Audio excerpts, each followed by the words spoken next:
जय श्री कृष्ण। विश्व गीता प्रतिष्ठानम उज्जैनी द्वारा आयोजिते अस्मिन् गीता संस्कृत शिक्षा वर्गे भवतां सर्वेषां हार्दिकं स्वागतम, वंदनम, अभिनंदनम। अभी तक हम श्रीमद् भगवद गीता के 18वें अध्याय के 22वें श्लोक तक का अध्ययन कर चुके हैं। आज 22वें श्लोक को थोड़ा देखते हुए और 23वें श्लोक से आगे का अध्ययन हमारा रहेगा। तो आइए, सभी बंधु श्रीमद् भगवद गीता की पुस्तक लेकर अवश्य बैठे होंगे और उसका 18वें अध्याय का 22वां श्लोक निकाल लीजिए। तो आइए हम शुरू करते हैं। इसमें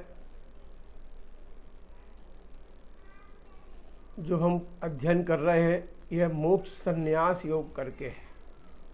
इस मोक्ष संन्यास योग में भगवान ने पूरे गीता का सार बतलाया है। इस सार को हम समझ लेंगे तो बहुत कुछ हमारा उद्धार हो सकता है। इसलिए 18वें अध्याय का जो 22वां श्लोक है उसको पढ़ते हुए हम आगे बढ़ेंगे। ओम श्री परमात्मने नमः। श्रीमद् भगवद गीता अष्टादशोऽध्यायः द्वाविंशः श्लोकः।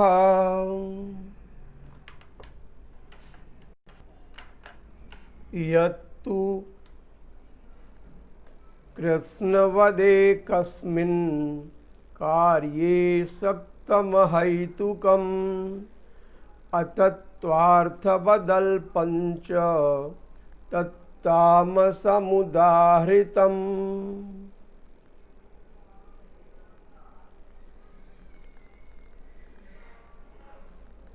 सात्विक, राजस और तामस,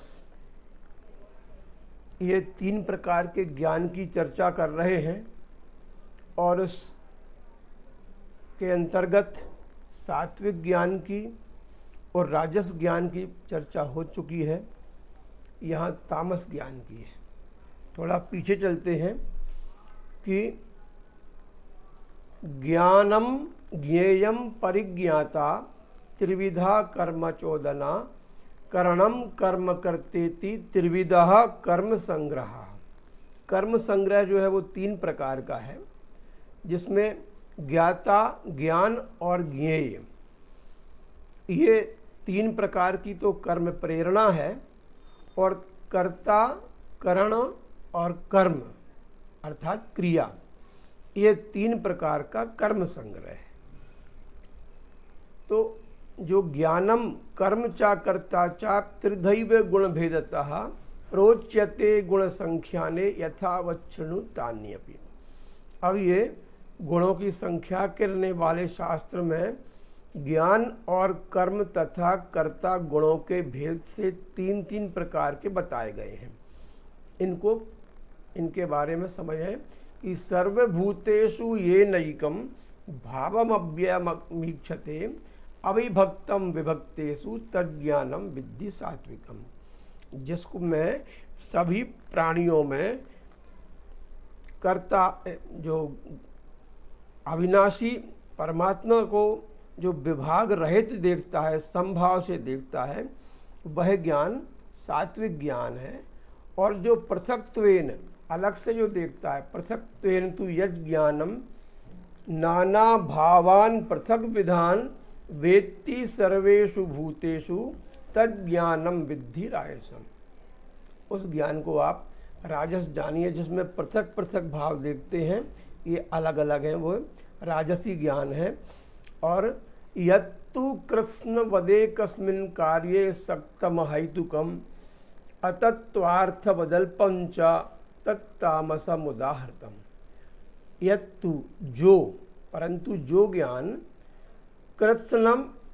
कृत्स्नवत एकस्मिन् कार्ये, इसका पदच्छेद होगा कृत्स्नवत एकस्मिन् कार्ये सक्तम अहैतुकम अतत्वार्थवत अल्पम च तत्तामसम उदाहृतम। परंतु जो ज्ञान एकस्मिन कार्ये कृत्स्नवत सक्तम, किसी एक कार्य रूप शरीर में ही संपूर्ण के समान आसक्त है,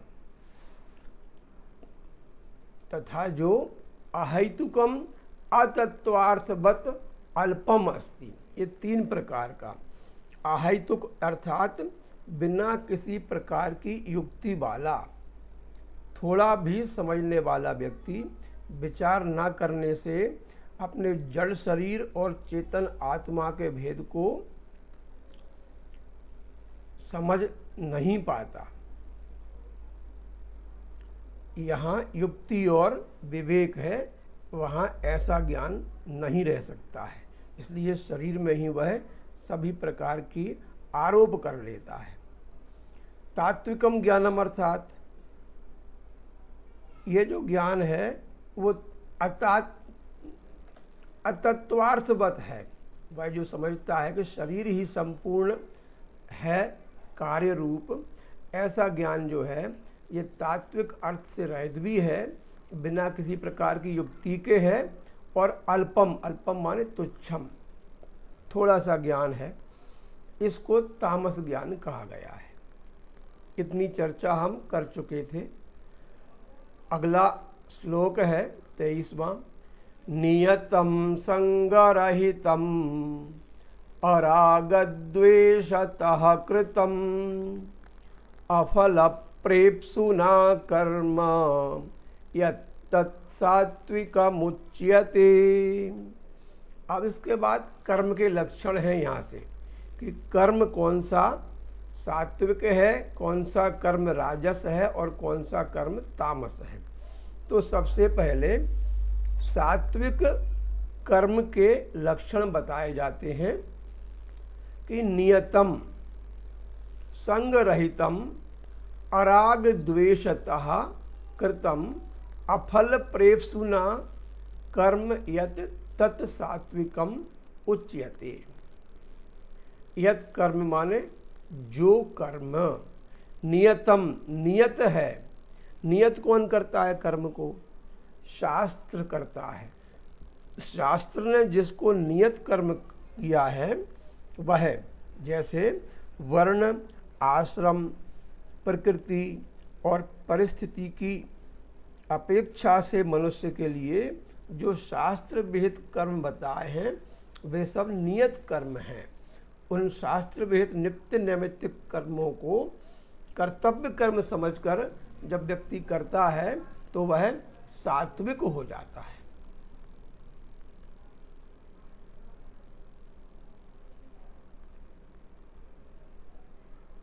काम्य कर्म और निषिद्ध कर्म सात्विक नहीं होते किसी भी प्रकार से। तो नियतम और संगरहितम। संगरहितम अर्थात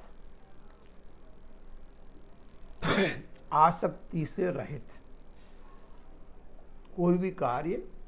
अराग द्वेषता करना मतलब किसी प्रकार के राग से या द्वेष से ना करना, कर्तापन के देहाभिमान से युक्त ना हो वह काम, उसको संगरहित कहते हैं। ऐसा कर्म सात्विक होता है। अफल प्रेप्सुना अर्थात बिना किसी प्रकार के फल की आकांक्षा से जो कार्य किया जाए, फल अर्थात चाहे वो फल की आकांक्षा इस लोक के सुखों की हो अथवा परलोक के सुखों की आकांक्षा हो, ऐसे भाव से जो कार्य किया जाए वह फल प्रेप्सुना होता है। किंतु जो इनके विपरीत अर्थात बिना किसी प्रकार की फल के इच्छा के जो कार्य किया जाए वह अफल प्रेप्सुना होता है। अफल प्रेप्सु। अराग द्वेषतः किसी प्रकार का जिसमें कोई राग ना हो और द्वेष ना हो। यदि राग रहेगा, राग अर्थात उसमें आसक्ति, द्वेष अर्थात उससे घृणा जैसी स्थिति बनती है, तो वह कर्म कैसा कहा जाएगा? तत्कर्म है। मतलब बिना राग द्वेष के जो कार्य किया जाएगा वह सात्विक होगा, और राग द्वेष से किया जाएगा वह अलग प्रकार से हो जाएगा, आगे जिसकी चर्चा करेंगे।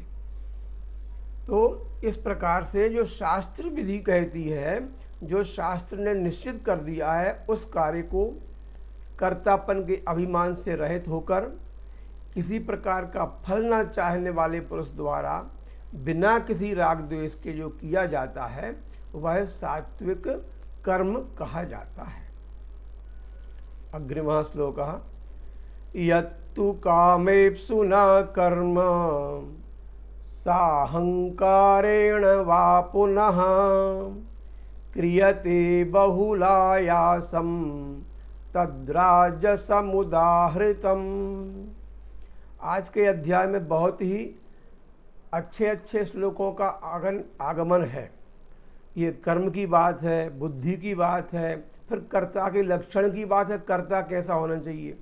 तो उस कर्ता के सात्विक, राजस और तामस लक्षण बताए हैं। तो अत्यंत ही महत्वपूर्ण है आज के अध्याय के इन श्लोकों का श्रवण और इनका अवगमन और ग्रहण धारण, ये सब हर समय इनको समझते रहना चाहिए। यत्तु कामेप्सु न कर्म साहंकारेण वा पुनः, जो कर्म कामेप्सु न अर्थात काम की इच्छा करने वाले के द्वारा, जो कामेप्सु व्यक्ति,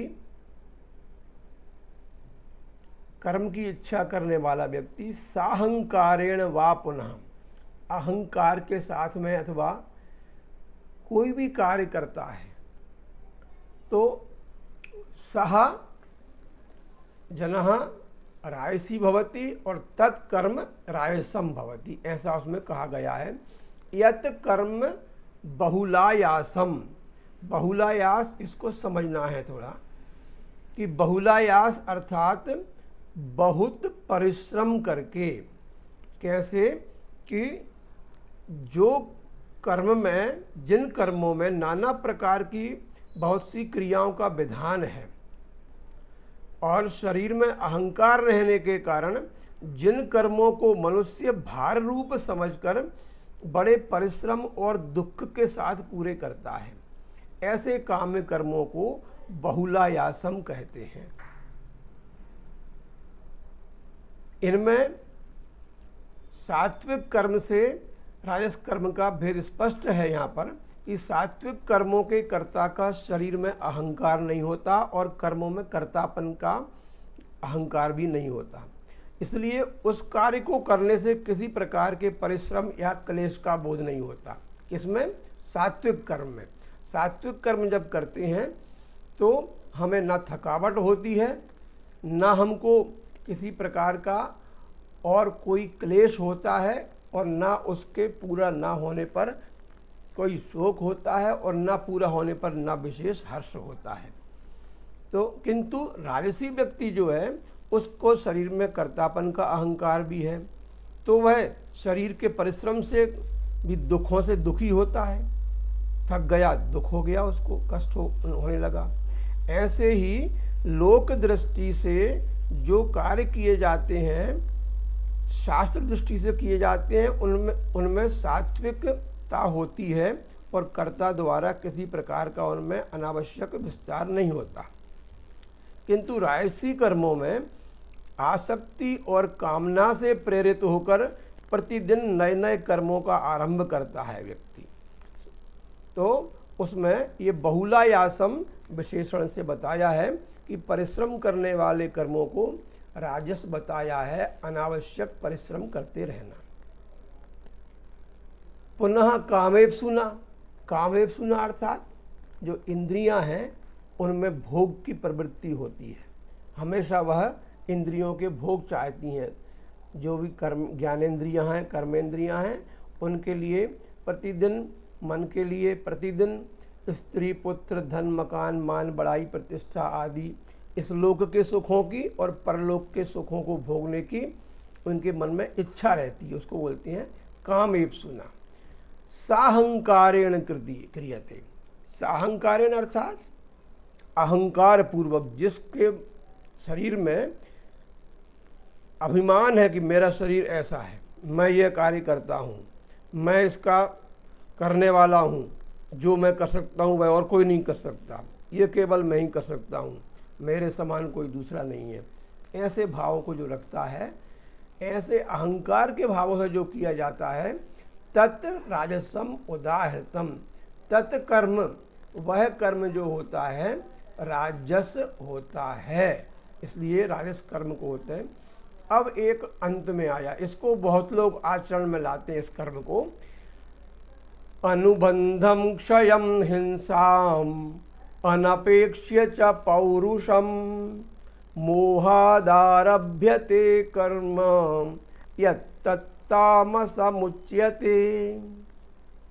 अनुबंधम क्षयम हिंसाम अनपेक्ष्य च पौरुषम मोहात आरभ्यते कर्म यत् तत्तामसम उच्यते। अनुभव में लिखा है कि यत् कर्म अनुबंधम क्षयम हिंसाम च पौरुषम, ये चार चीजें हैं इसमें, कि जो कर्म आरंभ करने के पहले क्या होता है, उसमें अनुबंधम माने इस कार्य को करने के बाद में क्या परिणाम मिलेगा वह सोचना, तो परिणाम, अनुबंधम अर्थात परिणाम। और भी समझे इसको कि किसी भी कर्म का आरंभ करने से पहले अपनी बुद्धि से विचार करके जो यह सोच लेना कि इस काम को करने से उसका भावी परिणाम किस प्रकार का होगा, सुख की प्राप्ति होगी या इसके करने से दुख होगा, इस प्रकार के परिणाम का विचार करना, तथा जो सोचना कि अमुक कर्म में इतना धन व्यय करना पड़ेगा, इतना बल व्यय करना पड़ेगा, इतना समय लगेगा, इतने अंश में धर्म की हानि होगी, इस प्रकार से और दूसरी हानियां भी होंगी, अर्थात क्षय होगा, तो ये क्षय हो गया। और हिंसाम, हिंसाम क्या हुआ कि जो यह सोचना कि इस कार्य से मेरे से दूसरे व्यक्तियों को कितना कष्ट पहुंचेगा, बाकी लोगों के जीवन पर, बाकी लोगों के स्वास्थ्य पर इसका क्या प्रभाव पड़ेगा।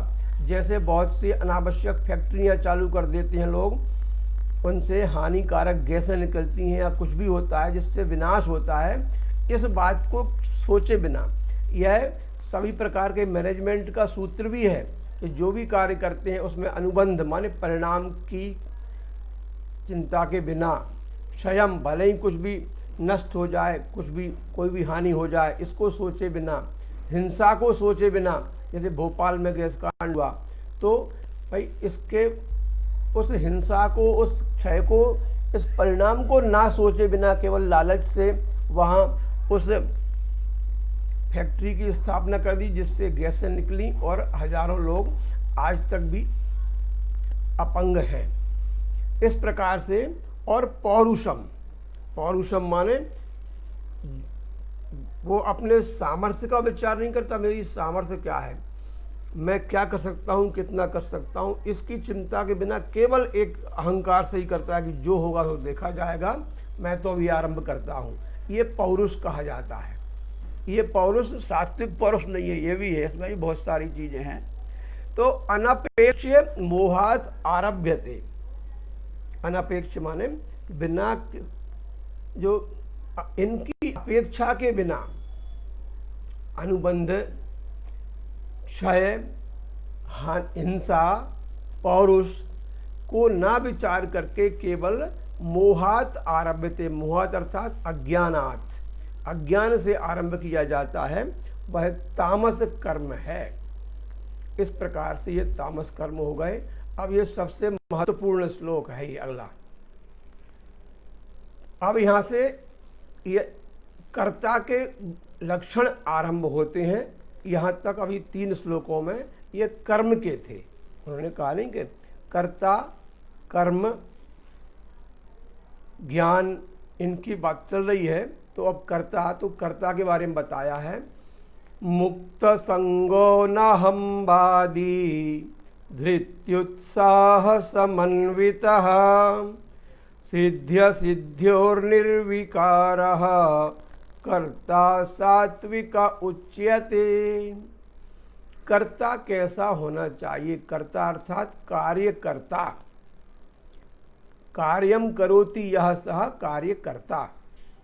तो वो कार्यकर्ता कैसा हो, इसके बारे में इसमें बताया है विशेष तौर से कि मुक्त संगः, कर्ता कीदृशः भवेत्? मुक्त संगः भवेत्। मुक्त संगः, और ये पूर्व रूप संधि को हम ले आए तो आ बनाया, तो अनहमवादी धृति उत्साह समन्वितः सिद्धि असिद्धि एतयोः सिद्ध्य सिद्ध्योः निर्विकारः कर्ता सात्विकः उच्यते।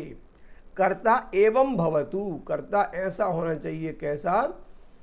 कि कर्ता मुक्त संगः भवेत्। मुक्त संग अर्थात जिस मनुष्य का कर्मों से और उनके फल रूप समस्त भोगों से किंचन मात्र भी संबंध नहीं रहा है, अर्थात मन वाणी इंद्रियों और शरीर के द्वारा जो भी कर्म किए जाते हैं उनमें और उनके फल रूप, उनके कर्मों के बाद में जो फल मिलेगा उस फल में, जैसे फल मिला क्या? मान हुआ, उसकी बड़ाई हुई, प्रतिष्ठा हुई, उसको स्त्री पुत्र धन मकान आदि की प्राप्ति हुई, इस लोक के या परलोक के सुख प्राप्त हुए। इन सब में किंचित मात्र भी ममता या आसक्ति की कामना नहीं हो, किसी प्रकार से इनका संग ना हो, मन से भी ना हो, ऐसे मनुष्य को मुक्त संग कहते हैं। ऐसा सोचकर जो कार्य करता है वह मुक्त संगः सात्विकः कार्यकर्ता उच्यते। द्वितीयः गुणः अस्ति अनहमवादी। कार्य करते करते प्रायः व्यक्ति की ऐसी अवस्था हो जाती है कि वह केवल मैं ही करता हूँ, मैं ही कर रहा हूँ। अहम के कारण उसकी बुद्धि पूरी भ्रमित हो जाती है। किंतु कार्यकर्ता जो होता है वह अनहमवादी होता है। उसके मन बुद्धि इंद्रियों और शरीर में अनात्म पदार्थों में आत्मबुद्धि न रहने के कारण किसी भी कर्म में कर्तापन का अभिमान नहीं होता है। इसीलिए आसुरी प्रवृत्ति वालों की भांति, जैसे वो कहते हैं ना कि मैंने ऐसा कर लिया है, मैंने ऐसा कर लिया है, मैं ये कर लूँगा, मैं ही भगवान हूँ, मैं ही ईश्वर हूँ, मैं ही बलवान हूँ, मैं ही सुखी हूँ, मैं भोगी हूँ, मेरे जैसा और कौन है, मैं ये करूँगा, मैं दान दूंगा, मैं यज्ञ करूँगा, मैं इस प्रकार से करने वाला, ये अभिमान जो होता है, तो इस प्रकार के किसी अभिमान का ना कहना, मैं नहीं तू, त्वमसि कर्ता नाहं कर्ता कारयसि त्वम निष्प्रहता मम कर्म फले। ये गुण जो इसमें होते हैं कि मैं करता नहीं हूँ, तुम ही हो, किसी प्रकार के फल में स्पृहा ना हो, इच्छा ना हो उसकी, तो वो अनहमवादी होता है। धृति उत्साह समन्वितः। धृति, धृति अर्थात हम पहले कई बार देखे आए हैं कि शास्त्र विहित अपने धर्म के पालन करने में, किसी भी कर्म के करने में बड़ी बड़ी विघ्न बाधाएं उपस्थित होती हैं। जितना बड़ा काम, जितना शुभ काम करने के लिए आप जाएंगे, उतनी आपको बड़ी बड़ी बाधाएं आएंगी। किंतु वही उन बाधाओं के कारण से मन का विचलित ना हो जाना, यह धृति है। धृति भी 3 प्रकार की कही गई है, आगे चर्चा करेंगे हम कि धृति सात्विकी भी होती है, राजसी और तामसी भी होती है। तो अभी यहाँ उसकी चर्चा नहीं हो पा रही, तो इसलिए जो धृति है, किसी भी प्रकार की विघ्न बाधाएं आ जाएं, कर्म में सफलता हो या ना हो, किसी प्रकार के फल की इच्छा को ना करके जो व्यक्ति कर्म से ना तो कभी उकताता है, उकता अर्थात निराश नहीं होता कभी भी, उसमें कभी भी किसी प्रकार की सफलता को प्राप्त कर चुकने वाला या कर्म फल को चाहने वाला जो मनुष्य करता है, उसी प्रकार श्रद्धा पूर्वक वह उसके लिए उत्सुक बना रहता है। तो धृति और उत्साह, ऐसा उत्साह, एक बार एक कहानी सुनाई थी मोदी जी ने पहली बार शिक्षक दिवस के अवसर पर, कि एक छोटी सी बालिका थी, वह एक पर्वत पर चढ़ रही थी, पहाड़ पर चढ़ाई कर रही थी। उसकी गोद में एक छोटा बच्चा था और एक पीछे पीछे एक महात्मा जी जा रहे थे, जिनके पास अपना कुछ जरूरी सामान था। तो वह दोनों पहाड़ पर चढ़ाई कर रहे थे, कहीं जाना था, कहीं तीर्थ पे। तो बार बार वह महात्मा जी उस बच्ची को देखें और सोचें कि मुझे इतनी थकावट हो रही है तो इस बच्ची को भी हो रही होगी। तो बच्ची से पूछते थे वो कि ये तुम चढ़ाई कर रही हो, तुम्हारी छोटी सी उम्र भी है और तुम इस बच्चे को भी गोद में लिए हुए हो, तुमको थकावट नहीं हुई? तो बच्ची तुरंत बोलती कि मेरा भाई है। मतलब थकावट का उसको किसी प्रकार का एहसास ही नहीं था। फिर थोड़ी देर बाद फिर पूछते, जब वो और थक जाते कि अब बच्ची शायद थक गई हो, मैं उससे पूछूं जाकर। तो बच्ची फिर बोलती, नहीं मेरा भाई है ये, थकावट कैसी इसमें? तो इससे उनको प्रेरणा मिली कि ये इस बच्ची में इस कार्य के प्रति मेरा भाव है, ममत्व भाव है। मतलब मुझे ये कार्य करना है कि इस छोटे भाई को मेरे को लेकर ऊपर पहाड़ पर जहाँ मेरा घर बना हुआ है वहाँ पहुँचना है, बस ये इसका था। तो उसमें थकावट भी नहीं आती है। उसको रास्ते में कांटे भी लगे, कंकड़ भी लगे, उठी गिरी भी, सब काम हुए, किंतु उसने धृति को नहीं छोड़ा, धृति रही और उतने ही उत्साह से वह बच्ची आगे बढ़ती रही। तो ऐसा ही कार्यकर्ता होता है कि वह पूरी धृति माने धारणा शक्ति के साथ में और पूरे उत्साह के साथ में, कितने ही विघ्न बाधाएं आए, उन विघ्न बाधाओं को पार करने के बाद में अवश्य ही उत्साह ज़्यादा आता है। जितनी विघ्न बाधाएं आती हैं उनसे उस कार्य को करने में जितना अधिक उत्साह होगा, व्यक्ति जितने और जोश से कार्य करेगा, वह एक अभूतपूर्व होता है। ये कार्यकर्ताओं की एक विशेष मानसिकता हो जाती है। और धृति उत्साह के साथ में सिद्धि असिद्धियों हो निर्विकार, सिद्धि और असिद्धि में निर्विकार हो जाना। क्योंकि सामान्यतः व्यक्ति करते क्या है कि सिद्धि अर्थात कर्म फल की प्राप्ति हो गई तो बहुत जल्दी वो प्रसन्न हो गए, अगर उसमें असफल हो गए तो फिर वो निराश होकर बैठ जाते हैं। साधारण मनुष्यों की जिस कर्म में आसक्ति होती है, वे जिस कर्म को अपने इष्ट फल का साधन समझते हैं, उसका पूरा हो जाना तो बड़ा भारी उनको हर्ष होता है, प्रसन्नता होती है। किंतु उसमें कष्ट आ गया या अधूरा हो गया तो उसमें वो बड़े शोक में पहुंच जाते हैं। इस प्रकार से जो मन में हर्ष और शोक होता है, ऐसा विकार कार्यकर्ता में नहीं होता। सिद्धि और असिद्धि में वह निर्विकार रहता है, किसी प्रकार का विकार नहीं होता। नहीं तो थोड़ी सी खुशी मिली और बहुत ज़्यादा व्यक्ति प्रसन्न हो जाता है, उछलने कूदने लगता है, और थोड़ी सी असिद्धि पर वह टूट जाता है और कोई भी गलत कदम, हिंसा, अहिंसा, आत्महिंसा जैसा कार्य कर लेता है। किंतु सात्विक कार्यकर्ता उसमें कभी भी निरुत्साह नहीं होता, ऐसा इसका भाव है। वो निर्विकार रहता है, उसको कभी भी विकार की प्राप्ति नहीं होती। तो जैसे अभी तुरंत का एक घटनाक्रम हम देखते हैं कि 500 वर्षों की असिद्धि पर भी कार्यकर्ता पीढ़ी पर पीढ़ी कार्य करते रहे और अंत में विजय प्राप्त की, और अब भव्य राम मंदिर का निर्माण अयोध्या में होने जा रहा है। यदि इतना धैर्य नहीं होता कि पीढ़ियां खप जाएंगी, उसमें सदियां निकल जाएंगी, तो फिर वह कार्य पूर्ण नहीं होता।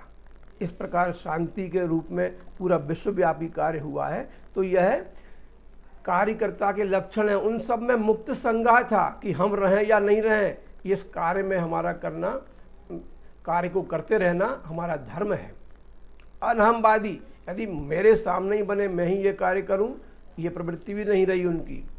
ना उनमें धृति का कभी भी अभाव रहा, ना उत्साह में कमी दिखी, ना उसमें हारने पर ना जीतने पर किसी प्रकार की सिद्धि जो रही उसमें वो निर्विकार रहे हमेशा। ऐसे कर्ता सात्विक कहे जाते हैं। इसलिए सात्विक कार्यकर्ता, सात्विक कर्ता हमको बनना चाहिए। दूसरा है, ये राजसी कार्यकर्ता के लक्षण हैं। रागी कर्म फल प्रेप्सुर लुब्धो हिंसात्मको शुचिः हर्ष शोकान्वितः कर्ता राजसः परिकीर्तितः। ये सभी हम सभी कर्ता हैं। जो भी मनुष्य इस पृथ्वी पर जन्म ले चुका है वह अंतिम क्षण तक करता रहेगा, क्योंकि बिना कुछ किए वह रह ही नहीं सकता। इसलिए वो किस प्रकार का होता है, सात्विक की चर्चा हमने की। अब ये राजसी की बात हो रही है कि रागी कर्म फल प्रेप्सुहु लुब्धः हिंसात्मकः अशुचिः हर्ष शोकान्वितः कर्ता राजसः परिकीर्तितः। इस प्रकार का कर्ता राजस कहा जाता है। कैसा? कि जो कर्ता रागी हो। रागी अर्थात कर्मों में और उनके फलरूप जो लोक और परलोक के भोग हैं उनमें ममता होना, उनमें आसक्ति होना, अर्थात जो भी क्रिया हो उसमें राग होना उसको, तो वह रागी कहा जाता है। कर्म फल प्रेप्सु, जो कर्मों के फल स्वरूप स्त्री पुत्र धन मकान मान बड़ाई प्रतिष्ठा इत्यादि जो लोक के नाना प्रकार के भोगों की इच्छा करता है और उन भोगों की इच्छा के लिए ही जो कर्म करता है, ऐसे फल प्राप्ति के लिए जो कर्म करता है वह कहा गया कर्म फल प्रेप्सुहु। वह कर्म के फलों को की इच्छा को करने वाला स्वार्थ परायण व्यक्ति है।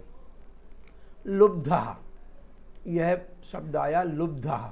लुब्धः अर्थात लोभी। लोभी माने उसकी धन इत्यादि पदार्थों में आसक्ति होती है, तो वह ना तो दान करने के लिए सोचता और दान करता भी है तो इस प्रकार से दान करता है कि उससे मुझे क्या बदले में मिलने वाला है। हमेशा उसके लिए धन संग्रह की लालसा रहती है और यहाँ तक लोभ बढ़ जाता है कि दूसरे व्यक्ति का क्या अधिकार है, क्या उसको जो उसके पास में है वो मेरे पास कैसे आ जाए। उसका धन या उसका स्वत्व जो कुछ भी है उसको अपने अधिकार में करने की इच्छा अर्थात हड़पने की इच्छा होती है। ऐसा लुब्धा, ऐसा कार्यकर्ता होता है। और कैसा होता है? हिंसात्मकः, वह किसी भी प्रकार से दूसरों को कष्ट पहुंचा सकता है।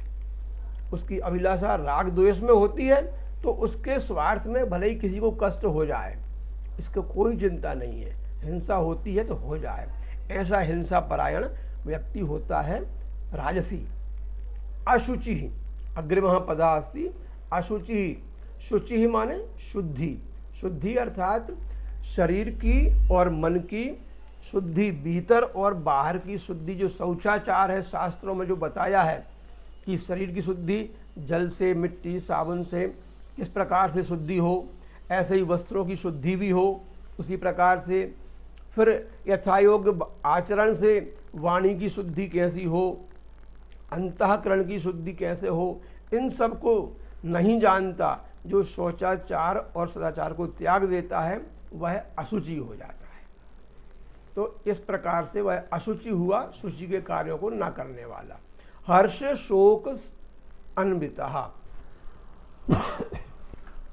हर्ष शोक से अन्वित वह मनुष्य है।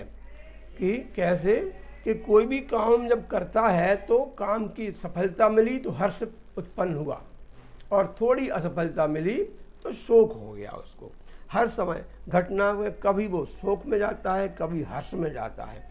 इस प्रकार से वे हर्ष और शोक से अन्वित रहता है, उसमें लिपटा रहता है। राजसः परिकीर्तितः, ऐसा करता राजस कहा गया है। अब सबसे जो निकृष्ट कार्यकर्ता है वह आगे बताया है। तामसी कार्यकर्ता के लक्षण क्या है? अयुक्तः प्राकृतः स्तब्धः शठो नैष्कृतिको लसः विषादी दीर्घसूत्री च कर्ता तामस उच्यते। अयुक्तः प्राकृतः स्तब्धः शठः नैष्कृतिकः अलसः विषादी दीर्घसूत्री, तामस कार्यकर्ता के ये विशेषण हैं। कौन से? अयुक्तः। अयुक्तः अर्थात जिसकी मन और इंद्रियां बस में नहीं है, जो स्वयं उनके बस में हो गया है, जिसमें श्रद्धा और आस्तिकता का अभाव है, ऐसे पुरुष को अयुक्त कहा जाता है। योग से युक्त नहीं है जो, वो अयुक्त है। अर्थात ना वो कर्म योग से, ना भक्ति योग से, ना ज्ञान योग से युक्त है, वह अयुक्त है। प्राकृत अर्थात बच्चों जैसे स्वभाव वाला, किसी भी प्रकार की समझदारी उसमें ना होना, कर्तव्य अकर्तव्य का जिसको भान नहीं है, जिसके अंतःकरण और इंद्रियों में कोई संस्कार नहीं हुआ, कोई सुधार नहीं हुआ, तो लगभग प्राकृत अर्थात मूर्ख भी कह सकते हैं उसको। स्तब्ध, स्तब्ध है, स्तब्ध पहले भी आया था एक चलिए। तो ये स्तब्ध अर्थात जिसका स्वभाव अत्यंत कठोर है, जिसमें विनय का अभाव है, जो हमेशा घमंड में चूर रहता है, अपने सामने किसी को कुछ नहीं समझता, इस प्रकार का घमंडी व्यक्ति उसको स्तब्ध कहते हैं। शठ, शठ क्या है?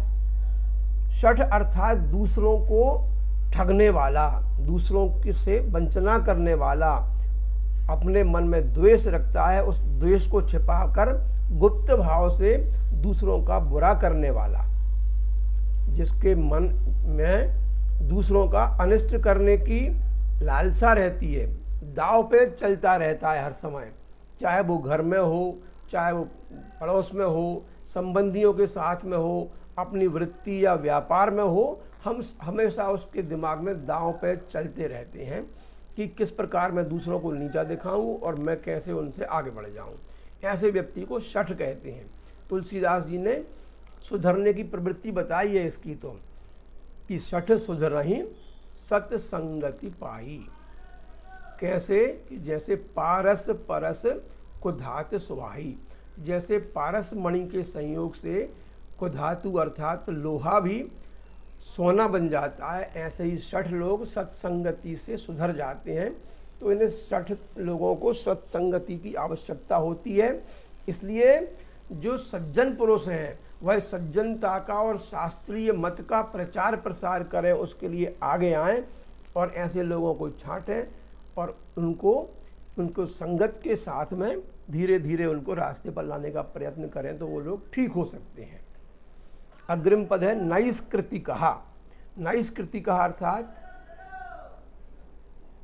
नाश करने वाला दूसरों की वृत्ति का। जो दूसरों की वृत्ति है, बेचारे अच्छे से अपना कमा रहे हैं, खा रहे हैं, कुछ भी कर रहे हैं, अपना कार्य कर रहे हैं, किंतु जब तक वे लोग परेशान ना हो जाएं, जब तक उनकी वृत्ति नष्ट ना हो जाए, तब तक ऐसे कार्यकर्ता को, ऐसे कर्ता को चैन नहीं पड़ता। तो दूसरों के काम को नाश करना ही उसका स्वभाव होता है। बहुत से लोग होते हैं ऐसे। अब उदाहरण नहीं दे पाएंगे हम, क्योंकि बहुत आगे बढ़ जाएगी फिर बात, इसलिए संक्षेप में समझते हुए चलें कि ऐसा नैष्कृतिक व्यक्ति, नाश करने वाला, दूसरों की वृत्ति का बाधा डालने वाला जिसका स्वभाव होता है, वो नैष्कृतिक कहा जाता है। अगला है नैष्कृतिक का साथ में कि विषादी। तो विषादी क्या है? विषादी अर्थात जो हर समय शोक करता रहता है, कई लोग ऐसे होते हैं जिनके पास सब कुछ दिया है भगवान ने, फिर भी वो रोते रहते हैं, हर समय उनको शोक दिखता है, अरे मरे जा रहे हैं, कुछ भी नहीं है हमारे पास तो क्या है, अरे ठीक है सब जो हो रहा है ठीक है। कभी भी उनका मन प्रसन्न नहीं होता, हमेशा उनको चिंताएं लगी रहती हैं। कभी कोई ज़्यादा सयाना बनने के चक्कर में अपने आप को विषाद में दिखाते हैं कि दूसरे कहीं हमसे कुछ मांग ना बैठे, दूसरे हमारे पास कुछ याचना करने के लिए ना आ जाए, नहीं उनको देना पड़ेगा, तो पहले ही उनको जैसे ही देखा और देखते ही विषाद में डूबने का नाटक शुरू कर देते हैं। ऐसे विषादी होती हैं। और अलसा, अलसा अर्थात दिन रात आलस में पड़े हुए हैं कुछ लोग, कहीं कोई काम नहीं करना, ना शास्त्रीय काम हो चाहे कैसा भी हो, किसी काम को करने में उत्साह का ना होना, किसी भी कर्म करने के लिए उनकी प्रवृत्ति नहीं होती, उनका अंतःकरण और उनकी इंद्रियों में सब में आलस्य भरा हुआ है।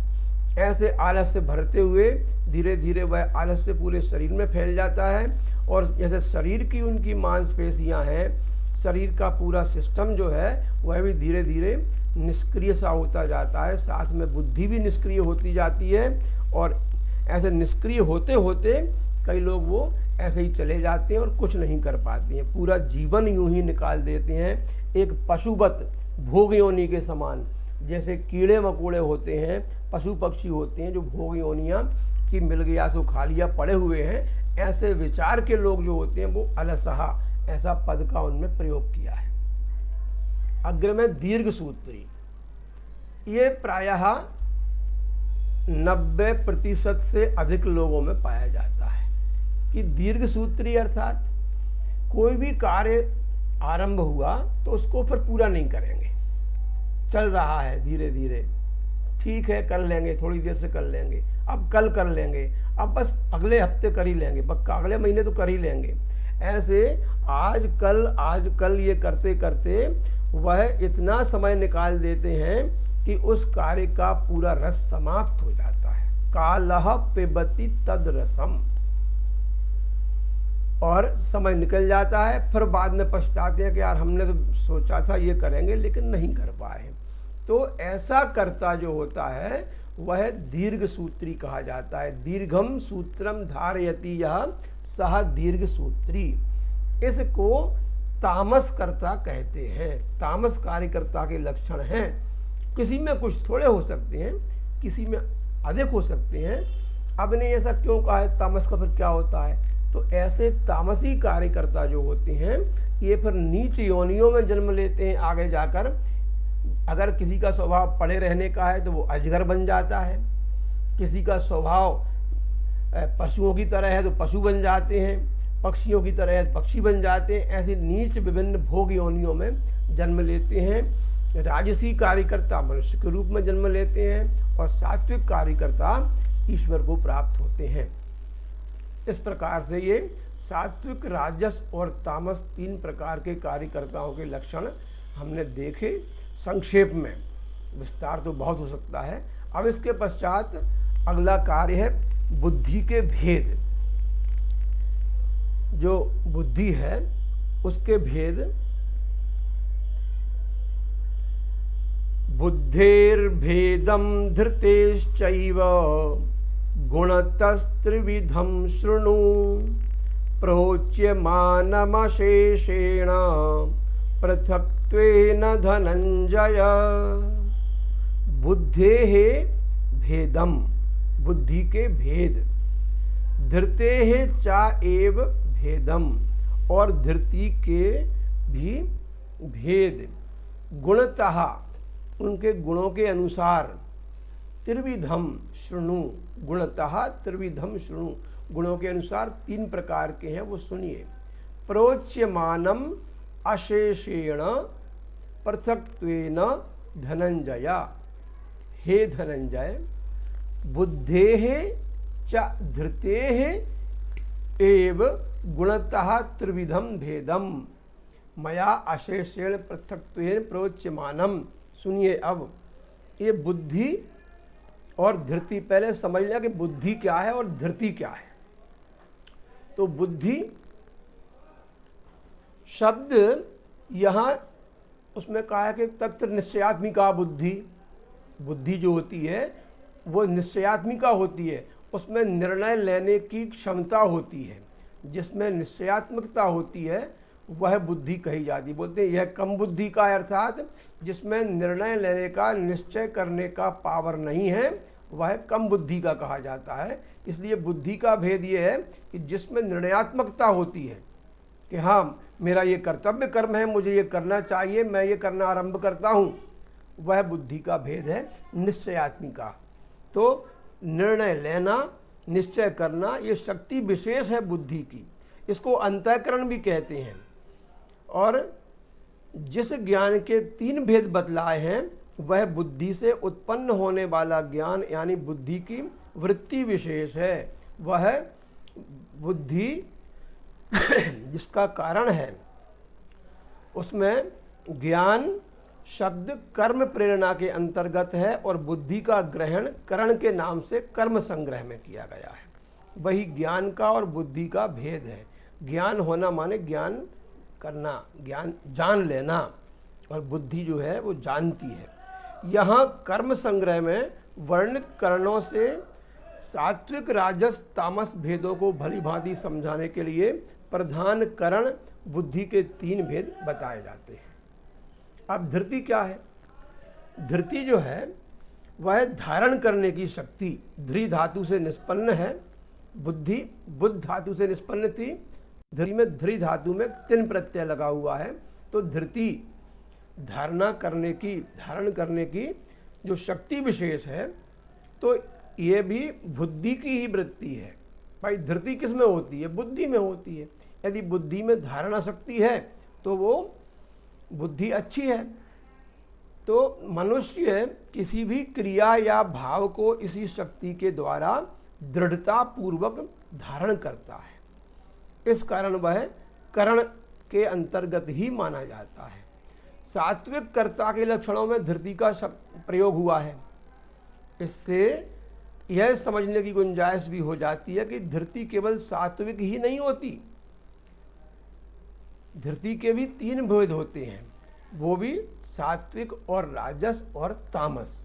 इस प्रकार से सतरजतम 3 प्रकार के गुण होते हैं बुद्धि के भी और धृति के भी। उनकी चर्चा अब आगे आने वाली है, तो उनके लिए अब तुम पृथक से सुनो। अशेषेण माने पूर्णतः, कोई बचेगा नहीं कोई बात। इतनी सूक्ष्मता से और प्रत्येक विषय को स्पर्श किया है भगवान ने कि हर विषय बहुत ही स्पष्ट है और व्यक्ति के जीवन को परिवर्तन लाने वाला है, पूरा जीवन बदलने वाला है। तो आगे आता है कि सात्विकी बुद्धि कौन सी होती है, जो बुद्धियां हैं उनमें सात्विक बुद्धि क्या है, इसके बारे में 18वें अध्याय के इस 30वें श्लोक में कहा गया है। प्रवृत्तिंच निवृत्तिंच कार्याकार्ये भया भये बंधम मोक्षं च या वेत्ति बुद्धि सा पार्थ सात्विकी। पदच्छेद में बहुत ही सरल है, कहीं कोई कठिनाई नहीं है। तो हे पार्थ, या प्रवृत्तिम चा निवृत्तिम चा, ये 2 चीजें आ गई। प्रवृत्ति, तो प्रवृत्ति क्या है, इसको जानना क्या है? जो प्रवृत्ति को जानना बताया कि जो बुद्धि प्रवृत्ति को जानती है और निवृत्ति को जानती है और कार्य और अकार्य को जानती है, जो भय और अभय को जानती है, जो बंध और मोक्ष को जानती है, सा बुद्धि सात्विकी। ये इसका साधारणतः अर्थ हुआ कि जो प्रवृत्ति को और निवृत्ति को, जो कार्य को और अकार्य को, जो भय को और अभय को, बंध को और मोक्ष को जानती है, सा बुद्धि सात्विकी। तो प्रवृत्ति के प्रवृत्ति का, तो जो गृहस्थ लोग होते हैं, वानप्रस्थ आदि जो लोग होते हैं, अर्थात आश्रमों में रहने वाले जो लोग होते हैं, उनमें ममता होती है, उनमें आसक्ति होती है, उनमें अहंकार होता है और फलेच्छा होती है। इन सब चीज़ों का, ममता का, आसक्ति का, अहंकार और फल की इच्छा का त्याग करके परमात्मा की प्राप्ति के लिए उनकी उपासना करना, उस परमात्मा की प्राप्ति के निमित्त शास्त्र वेद यज्ञ करना, दान करना और तप करना इत्यादि, ये जो वर्णाश्रम धर्म के अनुसार जो कर्म हैं वे करना, आजीविका संबंधी कर्म करना, शरीर और खान पान संबंधी कर्मों को निष्काम भाव से जो आचरण रूप में जो परमात्मा को प्राप्त करने का मार्ग है वह प्रवृत्ति मार्ग है। और जैसे राजा जनक ने, महर्षि अम्बरीश ने, महर्षि वशिष्ठ ने, याज्ञवल्क्य आदि ने, इन लोगों ने उसको ठीक ठीक से अपनाया और उस पर चले, इसलिए इनके ग्रंथों को पढ़ना भी हमारे लिए बड़ा महत्वपूर्ण है। तो ये प्रवृत्ति मार्ग होता है, उसको जानकर समझकर उसमें बिना किसी प्रकार से लिप्त हुए बस उन कर्मों को करना। वर्णाश्रम धर्म के अनुसार ये प्रवृत्ति मार्ग है, प्रवृत्ति में है लेकिन फिर भी निवृत्त होकर लगे हुए हैं वे। निवृत्ति किसको कहते हैं कि निवृत्ति अर्थात कर्मों का और भोगों का बाहर भीतर से सर्वथा त्याग कर देना, संन्यास आश्रम में रहकर परमात्मा की प्राप्ति के लिए सभी प्रकार के सांसारिक झंझटों से मुक्त रहकर अहंकार, ममता और आसक्ति के त्याग से शम, दम, तितिक्षा आदि साधनों के सहित निरंतर श्रवण करना, मनन करना, निधिध्यासन करना, भगवान के नाम का भजन, स्मरण, कीर्तन आदि करना, जो परमात्मा की प्राप्ति के मार्ग हैं, उन सब का नाम है निवृत्ति मार्ग, जिसमें सनक आदि लगे हुए हैं, जो नारद जी लगे हुए हैं, ऋषभदेव जी, भागवत के कहने वाले सुखदेव जी, ये सब ये निवृत्ति मार्ग वाले हैं। निवृत्ति माने संन्यास, निर्वाण, किसी प्रकार से भी गृहस्थ इत्यादि आश्रम में ना रहना। सीधा सुखदेव जी के बारे में कहा जाता है कि सुखदेव तो जन्म लेते ही और विरक्त हो गए थे। तो ये निवृत्ति का मार्ग है, प्रवृत्ति का मार्ग है। इसके बारे में दुर्योधन का बड़ा एक सुंदर श्लोक आता है महाभारत में कि जब दुर्योधन को समझाया तो उसने कहा, दुर्योधन से कहा कि तुम ये गलत कार्य कर रहे हो, इससे आप ये नहीं करना चाहिए, तुम्हारे योग्य नहीं है। तो दुर्योधन ने कहा कि जानामि धर्मम न च मे प्रवृत्ति, जानाम्य धर्मम न च मे निवृत्ति। मैं धर्म को जानता हूं किंतु मेरी उसमें प्रवृत्ति नहीं हो रही है, मेरा उसमें आचरण करने को मन नहीं हो रहा, मैं नहीं कर सकता उसको। और निवृत्ति को भी जानता हूं कि ये सब फालतू की चीज है, ये नहीं करना चाहिए मुझे, किंतु तो भी उस अधर्म से मैं निवृत्त नहीं हो पा रहा, अधर्म में ही प्रवृत्त हो रहा हूं और धर्म से निवृत्त हो रहा हूं, उल्टा कर रहा हूं मैं।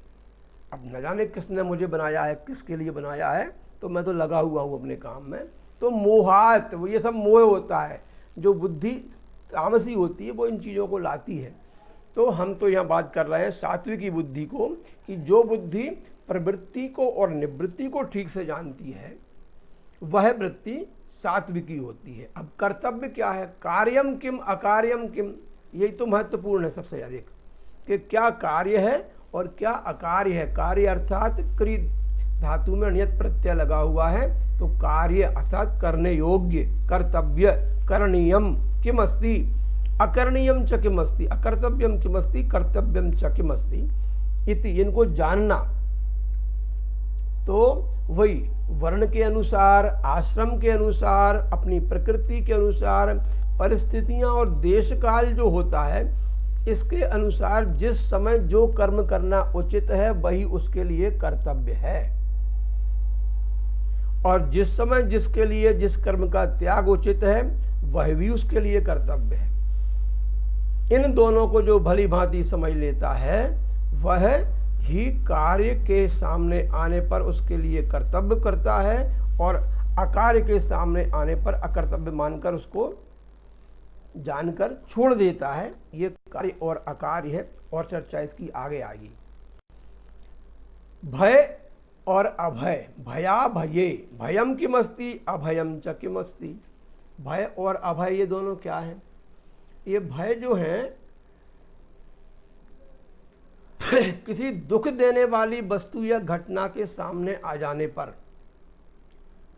उसकी संभावना होने से जो मन में, जो अंतःकरण में जो व्याकुलता होती है और हृदय कांप सा जाता है एकदम से, उसको भय कहते हैं।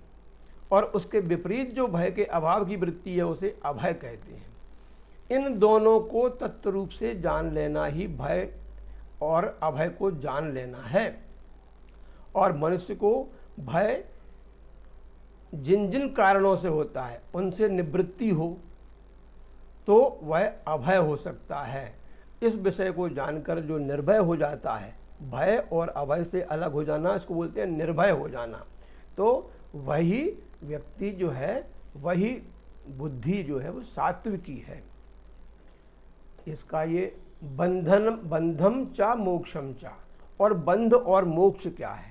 तो जो बंध को और मोक्ष को जानती है कि बंध क्या है और मोक्ष क्या है। बंध माने बंधन कर लेना, बंधन में पड़ जाना। कैसे? शुभ अशुभ कर्म मनुष्य को करना ही पड़ते हैं, परवश होकर करना पड़ते हैं वो तो। और मृत्यु और जन्म के चक्कर में भटकना पड़ता है, यही बंधन है। और सत्संग के प्रभाव से कर्मयोग, भक्ति योग, ज्ञान योग आदि का साधन करके मनुष्य को इन शुभाशुभ कर्म बंधनों को काट देता है वह, क्योंकि फल की आसक्ति नहीं है उसमें, मोह ममता नहीं है, तो उसके शुभाशुभ सभी कर्मों का उसमें नाश हो जाता है। इसलिए वह मुक्त हो जाता है, मोक्ष हो जाता है। बंधम चा मोक्षम चा। और इसको जानना क्या है? बंधम चा मोक्षम चा वेत्ति, जो बंध और मोक्ष को जानता है अच्छी प्रकार से। तो जिस कारण से यह जीव बंधन से मुक्त होता है और बार बार फिर उस बंधन को दृढ़ होने के बाद में और समझता है कि मैं ठीक हूँ, अभी तो मैं बच्चा हूँ, बड़ा होऊंगा तब ये काम करूँगा, अभी मुझे ये करने का समय नहीं है कि मैं गीता पढ़ूँ, स्वाध्याय करूं या इस बात को समझूं। तो उसके संस्कार वैसे हो जाते हैं कि जिसने बचपन में नहीं किया, ब्रह्मचर्य आश्रम में वह काम नहीं किया, तो वह गृहस्थ आश्रम में जान ही नहीं पाएगा मुझे क्या करना चाहिए, क्या नहीं करना चाहिए। गृहस्थ आश्रम में भी उसने वो संस्कार नहीं दिए अपने आप को, तो वह वानप्रस्थ में क्या समझेगा। और जब वानप्रस्थ में नहीं आकर पाया तो सन्यास में क्या करेगा। कहा गया है कि प्रथमे नार्जिता विद्या, द्वितीये नार्जितम धनम, तृतीये नार्जितम पुण्यम, चतुर्थे किम करिष्यति। जीवनस्य प्रथम काले येन विद्या न अर्जिता, प्रथम काले अर्थात ब्रह्मचर्य आश्रमे, मनुष्य को ब्रह्मचर्य आश्रम में अर्थात 25 वर्ष की आयु तक विद्या का अध्ययन करना चाहिए। और उसने वो नहीं किया अध्ययन यदि, तो और जो 25 से 50 वर्ष की आयु का जो उसका गृहस्थाश्रम धर्म है, तस्मिन काले यदि सह धनम ना अर्जितवान, उसने अपने योगक्षेम के लिए वृत्ति नहीं की, धन का अर्जन नहीं किया। और तृतीय अर्थात 50 से 75 वर्ष की आयु तक जिसने वानप्रस्थ में रहते हुए धर्म का अर्जन नहीं किया। प्रथमे नार्जिता विद्या, द्वितीय नार्जितम धनम, तृतीय नार्जितम पुण्यम, तो चतुर्थे किम करिष्यति। तो संन्यास आश्रम आने पर वह क्या करेगा? कुछ नहीं कर पाएगा, क्योंकि कुछ जानता ही नहीं है, वो ना सोचता है और ना कुछ करने लायक बचता भी है। वह कहीं किसी प्रकार से नहीं हो पाता। वह तो उनकी राम राम सत्य होने की समय आता है। तो ये सात्विकी बुद्धि की बात हो पाई। शेष राजसी बुद्धि की और तामसी बुद्धि की, फिर धृति, तीनों प्रकार की यह चर्चा कल होगी। आज समय समाप्त होता है, इसलिए हम यहीं पर विराम लेंगे। 18वें अध्याय का अंतिम श्लोक पढ़ेंगे। यत्र योगेश्वरः कृष्णो यत्र पार्थो धनुर्धरः तत्र श्रीर्विजयो भूतिर्ध्रुवा नीतिर्मतिर्ममः। हरिः ओम तत्सत्, हरिः ओम तत्सत्, हरिः ओम तत्सत्। जय श्री कृष्ण। श्री कृष्ण जन्माष्टमी के अवसर पर हम अखंड गीता पाठ करने के लिए सभी सज्जनों से निवेदन करते हैं कि वो लोग उस दिन अवश्य ही इसी समय पर 9 बजे से प्रातः गीता की पुस्तक लेकर पाठ करें। जो पाठ कर सकते हैं वो साथ में पाठ करें, जो नहीं कर सकते हैं वह केवल पुस्तक को लेकर देखते रहें और दृष्टि पाठ उनका होगा, आगे से उनके लिए सुविधा रहेगी पढ़ने में। इसलिए सबसे विनम्र निवेदन है, भगवान कृष्ण की पूजा के अवसर पर हम भगवान की वाणी का वाचन अपनी वाणी से करें तो हमारी जो वांग्मय तप है वह सिद्ध हो जाए। जय श्री कृष्ण।